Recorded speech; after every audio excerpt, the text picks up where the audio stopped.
আপনারা জানেন আমরা এই মহিলার একটা ঘর করে দিব, মহিলাটার ঘর করতে 50,000 টাকা লাগবে, আর 20,000 টাকা শর্ট আছে, 30,000 টাকার মতো উঠা গেছে। তো আমরা ফেসবুকে কাজ করি, আমরা যদি একটা ব্যবসা প্রতিষ্ঠান নিয়ে যদি আমরা ভিডিও করি, এই ভিডিওগুলো কিন্তু ভাইরাল হয়, আর ওই ভিডিও ভাইরাল হলে কিন্তু ওই দোকানে কাস্টমার কিন্তু বাড়ে।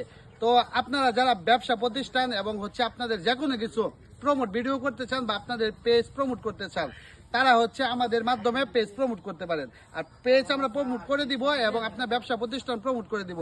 ওইখান থেকে আমরা যে টাকাটা দিব, ওই টাকাটা এই রুজি না পার ঘর করার জন্য আমরা হচ্ছে ওই টাকাটা ব্যয় করব এবং খরচ করব।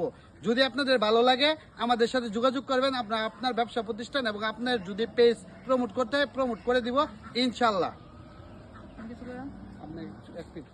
আপনারা যারাই প্রমোট ভিডিও বানাতে চান, যে কোনো ব্যবসা প্রতিষ্ঠান, যে কোনো কিছু, তাছাড়া যারা পেজ প্রমোট করতে চান তারা অবশ্যই আমার কাছে শুভর কাছে আসবেন, আমি করে দেবো। আর আপনারা অবশ্যই আমাদেরকে কিছু অর্থ দিয়ে সহযোগিতা করবেন, সেই অর্থটা আমরা মানবিক কাজে ব্যবহার করব।